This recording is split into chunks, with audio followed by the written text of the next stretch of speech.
ഞങ്ങളിതാ കറക്റ്റ് ഒരു 3:52 ആയപ്പോൾ വീട്ടിൽ നിന്ന് ഇറങ്ങിയിട്ടുണ്ട്. അങ്ങനെ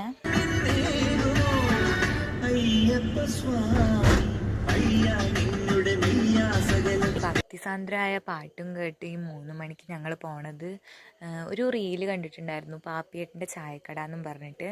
അപ്പോൾ അത് നോക്കുമ്പോൾ നമ്മളെ വീടിൻ്റെ തൊട്ടടുത്താണ് ഗൈസ്. അപ്പോൾ ഞങ്ങൾ വിചാരിച്ചു അവിടെ പോയി ഒന്ന് ചായ കുടിച്ചിട്ട് വരാമെന്ന്.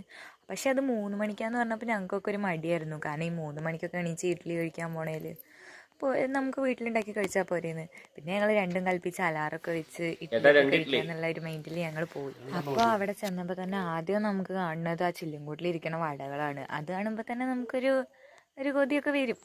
അങ്ങനെ ഞങ്ങൾ ഇഡ്ഡലി സാമ്പാറും ചട്നിയും 2 ചായയും ഒക്കെ ഓർഡർ ചെയ്ത് വെയിറ്റ് ചെയ്തിരുന്നു. പിന്നെ പാപ്പിയേട്ടൻ വരുന്നു, ഇഡ്ഡലി എടുക്കണു, ചട്നി ഒഴിക്കണു, സാമ്പാർ ഒഴിക്കണു, ചമ്മന്തി ഒഴിക്കണു, ചായ അടിക്കണു. പിന്നെ എല്ലാം വളരെ പെട്ടെന്നായിരുന്നു. അങ്ങനെ ഞങ്ങൾക്ക് ഞങ്ങളുടെ ഫുഡൊക്കെ കിട്ടി.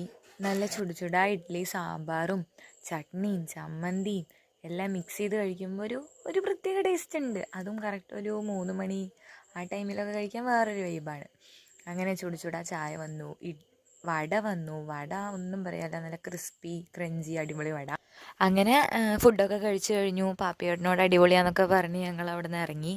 പിന്നെ വീട്ടിലേക്ക് കുറച്ച് പാഴ്സൽ വടയൊക്കെ വാങ്ങിച്ചിട്ട് ഒരു മോർണിംഗ് വാക്ക് പോലെ ഞങ്ങൾ കുറച്ച് ആ റോട്ടിൽ കൂടെ അങ്ങോട്ടും ഇങ്ങോട്ടും കുറച്ച് നേരം നടന്നു. പിന്നെ ഞങ്ങൾ വണ്ടി എടുത്ത് വീട്ടിലേക്ക് പോയി. പക്ഷേ ഇതൊരു വൈബായിരുന്നു കേട്ടോ. ഞങ്ങൾ ആദ്യം വിചാരിച്ച് ഈ 3 മണിക്കൊക്കെ എണീച്ച് പോണ പ്രാന്താണെന്ന്. പക്ഷേ ഇതൊരു വൈബ് ഉണ്ടായിരുന്നു, ഇതിലൊരു വൈബ് ഉണ്ടായിരുന്നു. അങ്ങനെ ഞങ്ങൾ 4:46 ഇപ്പോൾ വീടെത്തി. വീണ്ടും കിടന്നുറങ്ങി രാവിലെ എണീച്ചു. അപ്പോൾ ഇത്രയേ ഉള്ളൂ വീഡിയോ. ഇഷ്ടമായാൽ ലൈക്ക് ചെയ്യുക, ഷെയർ ചെയ്യുക, സബ്സ്ക്രൈബ് ചെയ്യുക.